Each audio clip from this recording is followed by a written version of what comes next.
iniciando o trabalho de terapia com células CAR-T e células NK da disciplina de Princípios Básicos de Oncologia do professor Dr. Igor Nasser, e os componentes do grupo são Daniele Alves, Isadora Paz e Guilherme Maier. Bom, o tratamento oncológico, ele se baseia basicamente em duas estratégias. A primeira, em que a terapia vai atuar diretamente sobre o tumor, e a segunda, onde a terapia vai utilizar do sistema imunológico do paciente para então atacar e destruir o tumor. A quimioterapia e a radioterapia, tão conhecidas, vão ser essa primeira estratégia. Elas vão atuar diretamente sobre o tumor, o atacando, E nós sabemos que isso gera diversas consequências para o organismo do paciente. Então, foi sendo estudado e os avanços, mais promissores trouxeram a imunoterapia, que é essa segunda estratégia, que vai utilizar o próprio sistema imunológico do paciente para então reconhecer, atacar e destruir as células cancerígenas. A imunoterapia, ela pode ser dividida em duas. Ela pode ser ativa ou passiva. A forma ativa dela é quando o sistema imune ele é estimulado, praticamente ensinado a reconhecer o tumor, para então ele manter uma resposta ativa contra ele, reconhecendo, atacando, destruindo. Porém, a imunoterapia ela também pode ser passiva, quando é fornecido ao corpo os componentes prontos já do sistema imune, como os anticorpos monoclonais, citocinas recombinantes e até mesmo linfócitos já ativados. Porém, aqui no nosso trabalho, nós vamos tratar sobre os tratamentos com as células CAR-T e NK, que fazem parte da imunoterapia celular. E essa imunoterapia celular faz parte dessa imunoterapia ativa, que nós vamos tratar agora. Então, nessa imunoterapia ativa, as células do paciente, as células do sistema imunológico dele são coletadas, modificadas, ensinadas, e então são reintroduzidas no paciente para que, agora sim, possam atacar o câncer, consigam reconhecer o câncer e atacá-lo. E essa imunoterapia celular vai ter basicamente 3 formas. As células CAR-T, onde os linfócitos T vão ser geneticamente modificados para expressar receptores quiméricos que vão reconhecer antígenos tumorais para então atacá-los. Também tem as células TIL, Tumor Infiltrating Lymphocytes, onde os linfócitos extraídos do próprio tumor expandidos in vitro vão ter basicamente o mesmo fim, atacar o câncer. E até mesmo as células NK, onde as células da imunidade inata, que são as células NK, que têm ação citotóxica direta, vão ser modificadas também geneticamente para exercer essa ação contra o tumor. Aqui no nosso trabalho nós vamos falar nós vamos falar somente das células CAR-T e das células NK. Vamos iniciar agora com as células NK. As células NK são linfócitos da imunidade inata, capazes de reconhecer e eliminar células tumorais ou infectadas sem a necessidade de sensibilização prévia. Então, elas são eficazes e suficientes para reconhecer e eliminar por si só quaisquer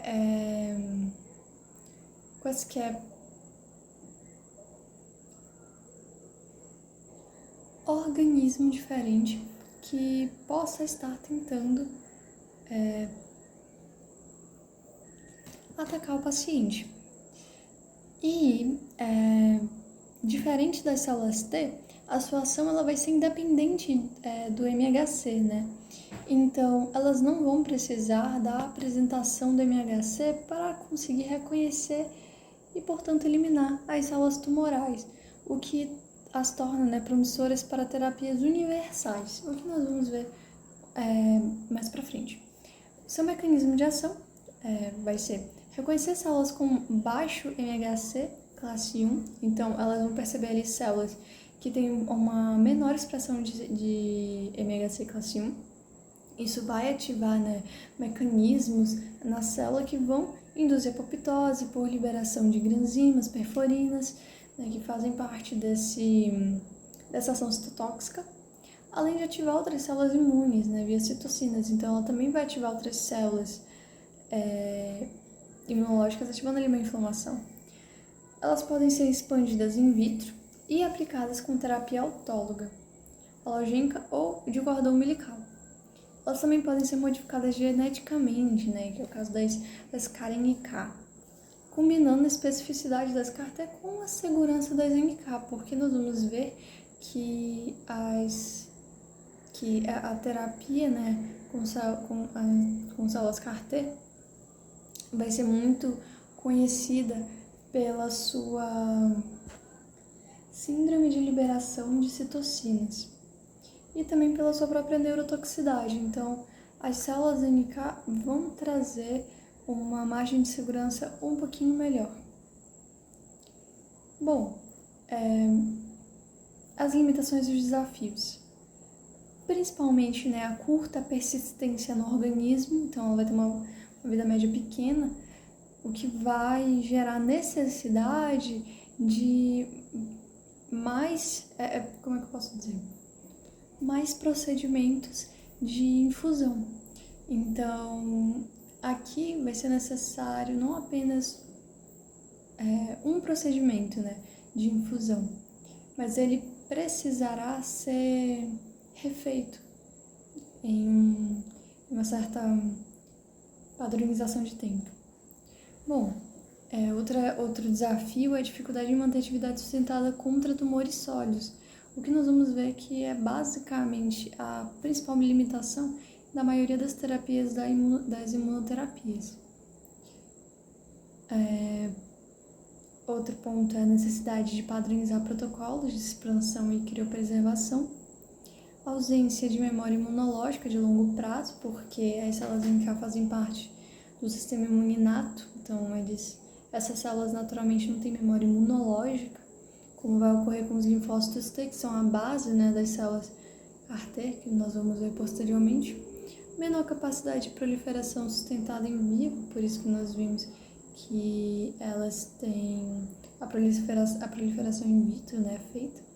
E você precisa repetir os procedimentos de implantação, de infusão, porque nós vimos que a população das células NK transfundida ela vai declinando com o tempo.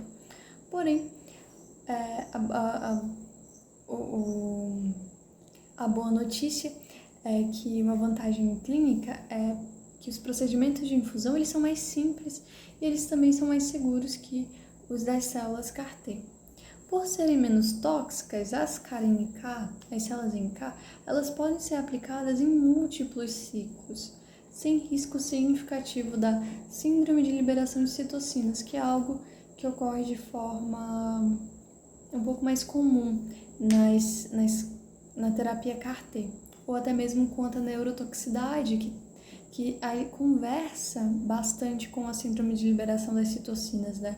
Uma grande inflamação leva a essa neurotoxicidade, consegue afetar, né, o sistema neural, que ocorre, infelizmente, nas células, na terapia com as células CAR-T.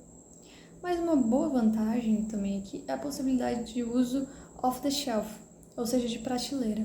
É possível, com a terapia das células NK, você produzir em larga escala a partir apenas de um doador. Você consegue produzir várias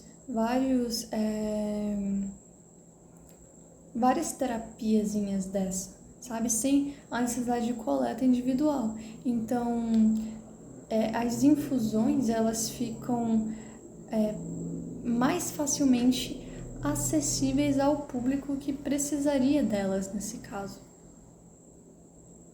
Bom, agora nós vamos para a terapia com as células CAR-T, né? Chimeric Antigen Receptor T-cell, ou CAR-T. A terapia com células CAR-T, ela vai ser essa forma mais avançada de imunoterapia celular, porque ela é personalizada. Ela vai utilizar os linfócitos T geneticamente modificados de um receptor, de um doador, para este mesmo. Então, aqui nós temos a grande diferença com as células NK. A terapia com as células CAR T ela vai ser personalizada, ela vai ser feita a coleta de um paciente para este mesmo paciente utilizar essa terapia. Aqui nós vemos o mecanismo de ação. Os linfócitos T eles vão ser obtidos do sangue do paciente ou de um doador compatível, né? Existe essa preocupação aqui, enquanto nas células NK, como nós vimos, ela poderia ser feita off the shelf, ou seja, de prateleira, em larga escala. O segundo ponto aqui é a modificação genética que é feita desses linfócitos T. É feito no laboratório, um vetor viral vai inserir o gene que codifica o CAR, né? Um receptor artificial que vai ser composto do domínio extracelular, o domínio transmembrana e o domínio intracelular.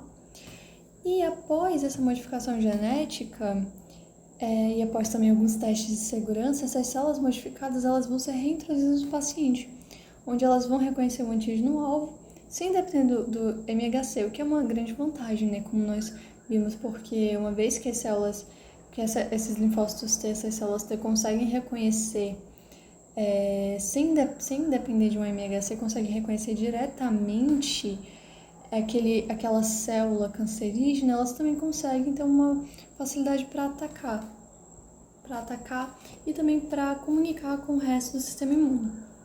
As vantagens clínicas é a alta especificidade tumoral que nós conseguimos por meio das células CAR-T, por conta, né, da forma dela, que é algo muito específico de um paciente para este mesmo paciente ou com um doador compatível. Ela vai gerar uma memória imunológica duradoura com remissões prolongadas, então aqui também não é necessário várias infusões, uma infusão aqui já basta, que vai ter já um efeito sustentado. Ela vai atuar independentemente do MHC, o que vai evitar uma invasão tumoral, porque sem esse mediador ela consegue agir mais rapidamente e ela consegue ali reconhecer todas as células, partes daquele tumor. No caso aqui nós também temos ainda limitação com os tumores sólidos, né? Devido ao microambiente imunossupressor de um tumor sólido, né? Ele é sólido como se ele tivesse uma barreira melhor contra alguém que vai estar o atacando. Em contrapartida, né, tumores líquidos que estão ali, por exemplo, presentes de forma difundida no sangue, é mais fácil porque não teria essa barreira, esse microambiente que ele foi feito para acabar com qualquer célula que tente combatê-lo, né? Então, por isso que os tumores sólidos, eles são basicamente a limitação da maioria das terapias, dessas terapias, né, que nós estamos estudando. Então, voltando aqui para as vantagens clínicas, vai atuar independentemente do MHC, evitando invasão tumoral, vai necessitar apenas de uma infusão, que vai ter esse efeito sustentado, que é muito bom. É eficaz em casos refratários à quimioterapia, radioterapia e transplante, né? Então, é muito interessante aqui que exista um outro mecanismo além dessas terapias clássicas para tratar ainda os tumores e também para conter, né, o avanço deles. Agora, quanto às limitações. O principal efeito que nós temos das células CAR-T é a síndrome de liberação de citocinas. Bom, que é quando essas células CAR-T são reintroduzidas no paciente, elas vão reconhecer ali o antígeno, né, e vão se ativar violentamente. Elas vão produzir grandes quantidades de citocinas, né, interleucina 6, 1, enfim.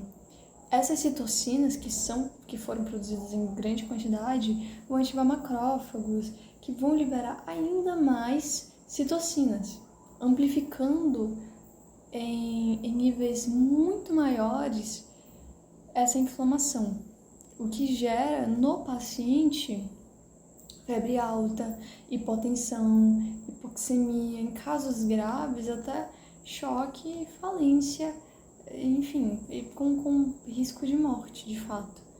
Então, a síndrome de liberação de citocinas é justamente aquilo que tentamos evitar na utilização das células CAR-T. E essa grande liberação, essa grande inflamação acaba também afetando o sistema neural. Então essa inflamação sistêmica, ela vai gerar uma alteração na barreira hematoencefálica, gerando essa neurotoxicidade. Então, são os dois principais desafios na terapia com as células CAR-T. Bom, além disso, nós também temos o custo elevado e o processo de fabricação, que ele é muito mais complexo, porque por conta daquela especificidade de um paciente para o mesmo paciente, de um doador compatível para aquele paciente, exige um custo elevado, é uma terapia mais específica e por conseguinte vai ter um processo de fabricação mais complexo. Não é possível aqui ser produzido em larga escala porque exige esses cuidados com a compatibilidade. Então, aqui vai ser o segundo principal desafio da terapia com as células CAR-T será o custo. E depois nós vamos aos clássicos, né? A baixa eficácia em tumores sólidos devido ao microambiente imunossupressor, como nós já vimos também com as células NK que possuem o mesmo problema. E o tempo, aqui, outro ponto, o tempo de produção, né, dessa terapia, ele também vai ser muito longo. E, por último, escape tumoral e exaustão dos linfócitos com perda do antígeno-alvo. Então, embora, né, uma infusão seja o suficiente com efeito sustentado, existe esse desafio, né, quanto à exaustão dos linfócitos que vai gerar esse escape tumoral. Bom, agora que nós já falamos das duas principais terapias, que nós vamos tratar com mais detalhes ao longo deste trabalho, vamos falar um pouco sobre os linfócitos T, né? Fazer um pequeno resumo aqui sobre eles, já que eles estão tão presentes ali na terapia, né, com as células CAR-T. O que são? Células do sistema imunológico que são pertencentes à imunidade adaptativa, são originados da medula óssea e vão amadurecer no timo, né? Por isso o nome, né? Linfócitos T, que amadurecem no timo. Reconhecem antígenos específicos apresentados por moléculas do MHC, que é o complexo principal de histocompatibilidade. Porém, nas células T modificadas da terapia CAR-T, elas não conseguem reconhecer os antígenos diretamente no tumor sem precisar dessa mediação pelas moléculas do MHC. Mas, voltando aos linfócitos T, vão ter alguns principais subtipos, né, com suas determinadas funções. Primeiramente, as células T auxiliares, né, TCD4+, vão coordenar a resposta imune, vão ativar linfócitos B, macrófagos e células T citotóxicas. Quanto aos linfócitos T citotóxicos, eles vão reconhecer células infectadas ou tumorais e já vão induzir a apoptose, né, por aqueles mecanismos por meio das granzimas, enfim. Também nós temos as células T reguladores, que vão modular a resposta imune, vão evitar a autoimunidade, e as células T de memória, que vão permanecer no organismo após a infecção e vão garantir uma resposta mais rápida em reinfecções, né? Então, quando nós tratamos aqui da imunidade adaptativa, nós temos aquela pequena diferença. A imunidade inata, ela age mais rapidamente, mas ela não guarda uma memória, porém, a imunidade adaptativa, ela age de forma mais lenta, porém, quando ela aprende, ela vem com uma força bem maior do que a imunidade inata. E ela também consegue ter uma resposta rápida em reinfecções. Então, quando o organismo ele se depara com algo que ele já viu anteriormente, ela vai ter uma resposta mais rápida e mais específica àquele patógeno, né? Bom, agora eu vou passar a palavra para a Isadora continuar. Dito isso, antes de prosseguirmos para a estrutura das células CAR-T, podemos ver aqui alguns pequenos vídeos, este, por exemplo, da célula NK contra células cancerígenas, que podemos ver em verde a apoptose acontecendo, em preto a necrose e outro esverdeado a apoptose. Neste vídeo já temos a célula CAR-T, a T-cell, identificando essa célula cancerígena, se ligando nos seus antígenos e induzindo a liberação de uma série de citocininas para induzir, por fim, a apoptose dessa célula. Nesse aqui, a gente tem essa célula cancerígena também em verde, e as células CAR-T em verde. Esse é o processo de reconhecimento da célula cancerígena até a liberação de citocininas para a indução da apoptose. Diante disso, quanto à estrutura da célula do CAR-T, sabemos que a gente tem nossa célula T, e adjunto a ela, a gente tem a nossa inserção de receptores sintéticos modulares, ou seja, nós temos nossa célula normal, e para fins de funcionalidade, nós inserimos esses mini receptores, esses receptores CAR, para realizar o reconhecimento do câncer em questão. Dito isso, o nosso CAR ele se divide em 4 partes. O domínio de ligação ao antígeno alvo extracelular, uma região articulada de dobradiça, e um domínio transmembranar e um ou mais domínio de sinalização celular. Aqui a gente pode ver esse nosso domínio, esse SCFV, junto à dobradiça extracelular, que se liga à região transmembrana, ou seja, aquela que fica ali na membrana dessa nossa célula T, e o domínio de sinalização, que aplicadas esses receptores de antígeno para o reconhecimento dos antígenos das células cancerígenas, a gente vai aplicar esses receptores na superfície celular, com a região transmembrana na membrana e esse domínio de sinalização na parte interna da célula T. Aqui, em um desenho mais representativo, a gente vai ter a célula T, que somada ao CAR, um receptor quimérico de antígeno, a gente vai ter essa célula CAR-T. Podemos ver aqui esses receptores na superfície celular em adição com os anteriores. E a gente vai ter essa célula CAR-T, a nossa quimera, junto de célula T normal, adjunto desses nossos receptores sintéticos que fabricamos com o intuito de reconhecer essas células cancerígenas. Podemos ver aqui na direita, a gente tem esses antígenos vermelhos na superfície dessa célula cancerígena, que ao acontecer a ligação vai ter essa liberação de citocininas por parte da célula T, a modo de induzir a apoptose, como a gente já viu nos vídeos iniciais. Aqui temos outro vídeo dessa célula T, da nossa cartinha amarela, e da nossa célula cancerígena em roxo. A gente pode ver o reconhecimento do CAR-T a essa célula, a nossa liberação de citocininas e a consequente morte celular. Mas então, o que seria esse domínio de ligação antígeno-alvo extracelular? A gente pode ver que essa partezinha de fora, a gente vê em VL, região VL e região VH, também dito por SCFV. Dito isso, ele é uma parte específica que ele confere sua característica única à célula T. Eles são derivados de cadeias variáveis pesadas e leves, região VH e VL, dos anticorpos monoclonais, e são conectadas por meio de ligante flexível para formar um único fragmento variável de cadeia única, o SCFV. E aqui na imagem a gente pode ver essa divisão entre esse domínio de ligação ao antígeno alvo celular. Aqui é onde a nossa célula CAR-T vai se ligar ao antígeno tumoral específico dela. Embaixo, no que liga esse domínio de ligação, a gente vai ter um ligado à região VH e VL, ou seja, nosso domínio de ligação. Vamos ter a nossa região de dobradiça que vai conectar esse local de recepção do antígeno à membrana, ao domínio transmembranar, que está presente na membrana da nossa célula CAR. E no meio intracelular teremos esse domínio de sinalização.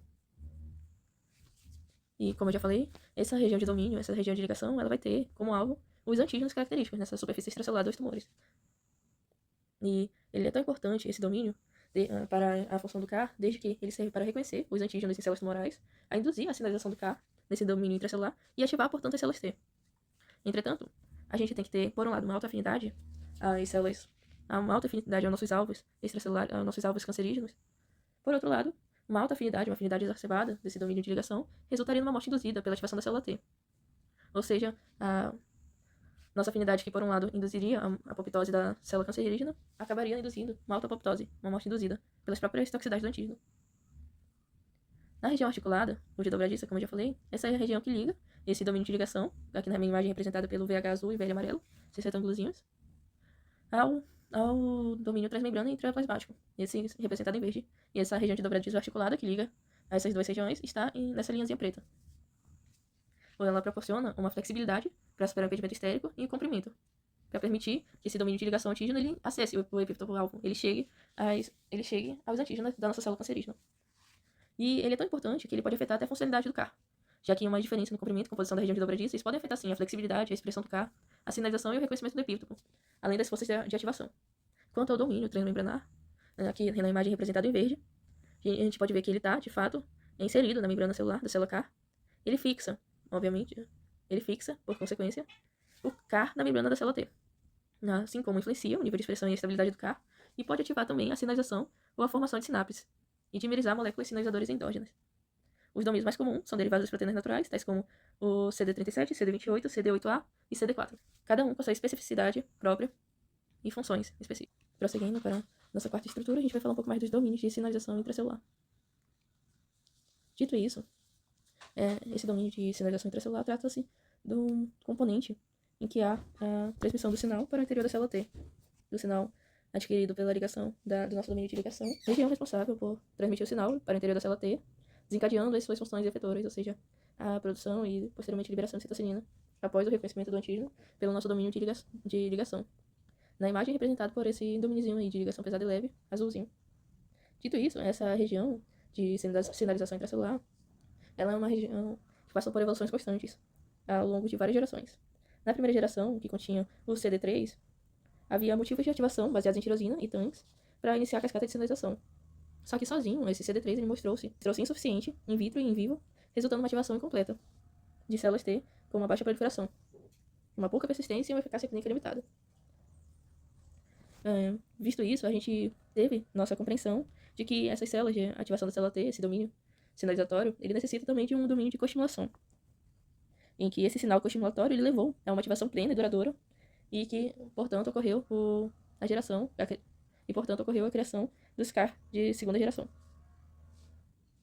Esse CAR, então, de segunda geração, continha um domínio de coestimulatório em série, como o CD28 ou 41BB, aqui na imagem a gente pode ver, adjunto do CD3, que esse domínio sinalizatório é essencial.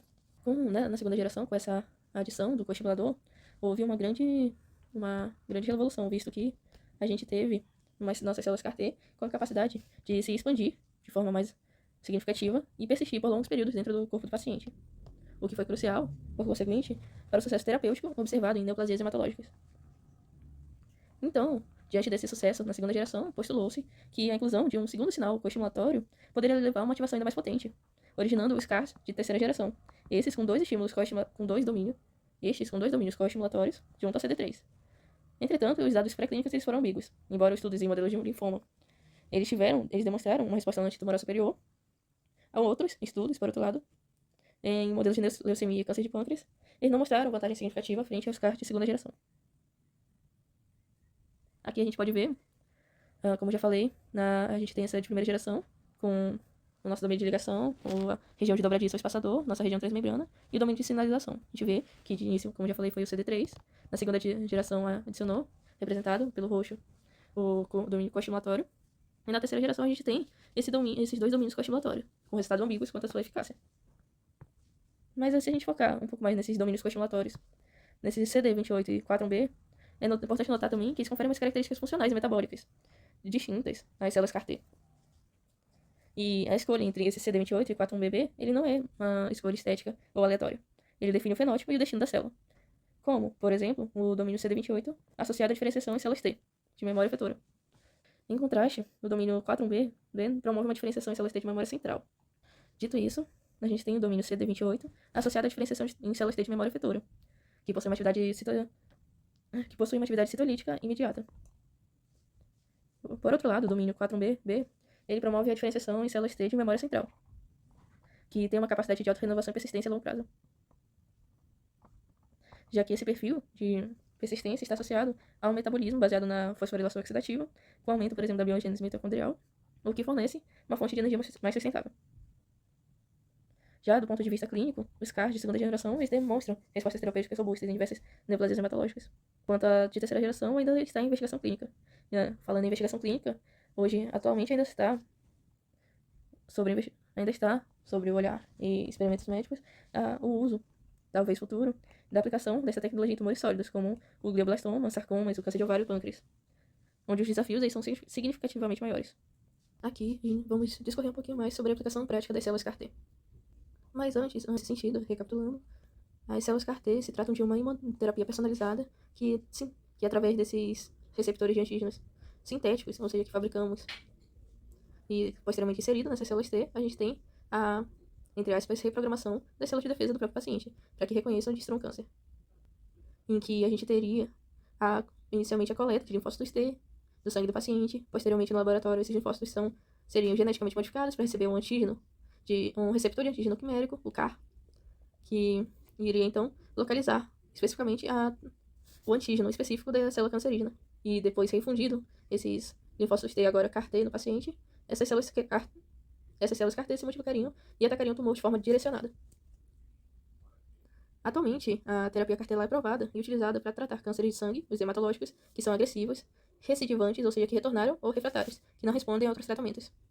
Temos como exemplo a leucemia linfoblástica aguda, que está principalmente em crianças e adultos jovens, que atualmente também apresenta taxas de remissão muito altas do tumor nesses pacientes. Outro alvo seria o linfoma de não-Hodgkin, o LNH, que acomete principalmente adultos.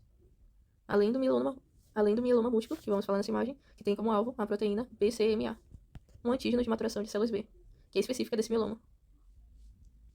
Em desenvolvimento, atualmente para um futuro próximo, a gente está pesquisando acerca de tumores cânceres sólidos, desde que atualmente a gente só tem essa terapia atualmente no viés mais hematológico.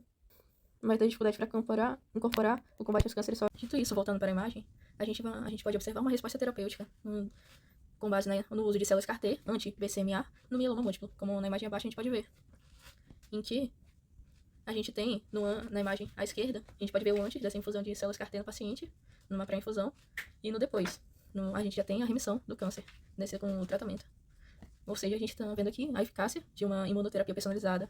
Ou seja, esse paciente com mieloma múltiplo refratário, ele foi tratado com as suas próprias células CAR-T modificadas contra o BCMA, que é um alvo praticamente exclusivo das células do mieloma. Ali na imagem, a gente consegue ainda ver essa redução metabólica extremamente significativa, com o desaparecimento da maioria das lesões ósseas após a infusão das células CAR-T.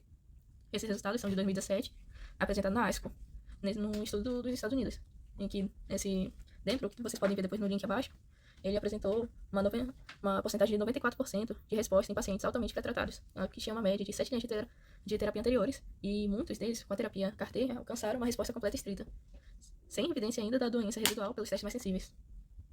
O que a gente pode tirar de conclusão é o BCMA como um alvo específico, exclusivo, um alvo promissor do mieloma, com uma estratégia para a gente direcionar o nosso foco nas terapias futuras, além, é claro, da eficácia das células CAR-T. Nesta segunda imagem, representando os estudos, a gente não tem só uma apresentação da eficácia das células CAR-T, como podemos ver na imagem A, do paciente A, que a gente tem uma infusão de CAR-T, à esquerda, o paciente que ainda não tinha sido infundido, e na direita, 6 semanas após essa infusão, que a gente vê bem significativo o resultado. Da mesma forma com o paciente B. E o que podemos ver, além disso, seria também, a partir dos gráficos, essa comparação entre a segunda e a terceira geração que tínhamos falado anteriormente. Em que, no gráfico, a gente tem a persistência no sangue dos dois tipos de CAR-T ao longo do tempo. Além de tudo, também foi um estudo pioneiro, porque infundiu dois tipos de CAR-T, um de segunda geração e um de terceira geração, no mesmo paciente ao mesmo tempo. O que elimina a variabilidade entre pacientes e permite uma comparação direta e justa. E através desses gráficos comparativos, a gente consegue ver essa persistência maior do CAR-T de terceira geração, que aparece sempre mais alta que a segunda geração. No gráfico, podemos ver a de terceira geração em verde e a de segunda geração em vermelho. Que em ambos os pacientes, esse CAR-T de terceira geração permaneceu, como podemos ver, por mais tempo do que o outro, além de atingir picos mais altos em menos tempo. O que podemos tirar disso é que nesse estudo há, portanto, a amostra da vantagem clara da terceira geração em termos de persistência da célula CAR-T no paciente. Aqui temos outra aplicação prática das células CAR-T. Podemos ver entre as duas imagens uma pré-infusão e 20 dias após essa infusão das células CAR-T. E podemos ver também que no dia 28, após essa infusão, o paciente já apresenta uma avaliação clínica e por imagem de uma resposta metabólica quase completa no tratamento. E nesse artigo, com o link abaixo, a gente relata um caso real de um paciente com linfoma folicular recidivado. E com uma doença também volumosa e a cisticilose massiva, que ele não tinha respondido à múltipla agente de quimioterapia. Foi usado ainda o sistema piggyback não viral para a produção dessas células CAR-T anti-CD19 direcionado e mostrou-se bastante eficaz e seguro, mesmo nesse cenário de alta carga tumoral. Aí é bem visível demonstrar essa pré-infusão, essas manchinhas cinzas, que foram quase totalmente remissíveis após esses 28 dias, além do em amarelo. Por fim, podemos ver também o resultado da pré-infusão e pós-infusão desse outro ponto de vista, em que, apesar de ainda ter resquícios, como pode ver, em cinza, quase transparente, foi uma remissão muito considerável em tão pouco tempo de tratamento. O que tiramos desse caso é que essa terapia CAR-T anti-CD19, produzida com esse sistema piggyback, ele mostrou uma eficácia notável nesse caso de linfoma folicular recidivado e refratário, ou seja, que já tinha retornado de tratamento anterior e não estava respondendo a nenhuma outra linha.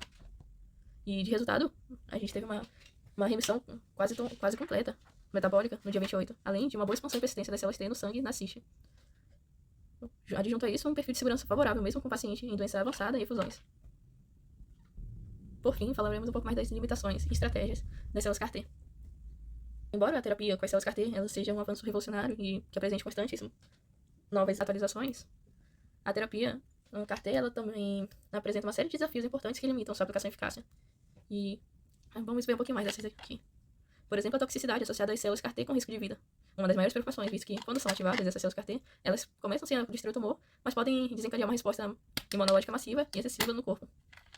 E podendo até levar a uma síndrome da liberação de citocinas, numa tempestade de citocininas, inflamação, causando uma febre alta, uma pressão arterial baixa e uma dificuldade respiratória. Ou também pode levar a uma neurotoxicidade, afetando, por consequência, o sistema nervoso. Outra limitação frente às células CAR-T seria a eficácia limitada contra tumores sólidos, visto que essa terapia ela tem sucesso principalmente contra cânceres hematológicos, como a leucemia e linfoma, que abordamos anteriormente, mas resultados muito modestos em tumores sólidos, como câncer de pulmão ou pâncreas, por exemplo.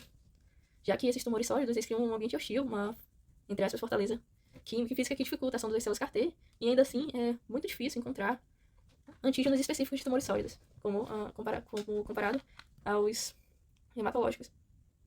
Outra limitação também seria a fuga de antígenos, em que essas células, seguindo a linha de raciocínio anterior, elas são projetadas para reconhecer um antígeno específico na superfície da célula cancerógena. Mas esse tumor também muitas vezes ele é heterogêneo, e algumas células cancerígenas podem parar de expressar esse antígeno-alvo, e assim as outras células CAR-T podem acabar não se reconhecendo mais, e o câncer ele acaba escapando e continuando a crescer, se houver essa mutação no antígeno específico. Outro fato também seria da persistência limitada, ou seja, o sucesso a longo prazo depende de que as células CAR-T permaneçam vivas e ativas no paciente por meses ou anos, agindo como uma vacina viva contra o câncer. Entretanto, essas células não persistem por tempo suficiente e podem ser eliminadas pelo próprio sistema imune do paciente, ou entrar em exaustão, perdendo a capacidade de combater o câncer. Para isso, cada vez mais estudos são feitos, como o estudo anterior, comparando segunda e terceira geração, que a gente acabou de ver, para aumentar a persistência da terapia CAR-T no organismo do indivíduo. Que a gente, então, como viu, a de terceira geração apresenta uma persistência maior, uma persistência significativa no organismo do indivíduo comparada à de segunda geração. Além disso, a gente pode ter também uma infiltração tumoral nos tumores sólidos, por exemplo, que as células, como a gente já falou, têm dificuldade física de sair da corrente sanguínea e penetrar dentro do tumor, além desse microambiente supressor, imunossupressor, em que, como a gente já falou, o tumor ele é bastante inteligente, ele é um ambiente inteligente e hostil. Ele secreta substâncias químicas que desligam paralisam as células de defesa, incluindo até as CAR-T, e neutralizam o poder de ataque, como se criassem escudos de supressão ao seu redor. Diante disso, são feitos estudos que visam acabar com cada uma dessas problemáticas, a fim de melhorar a terapia CAR-T e suas potencialidades.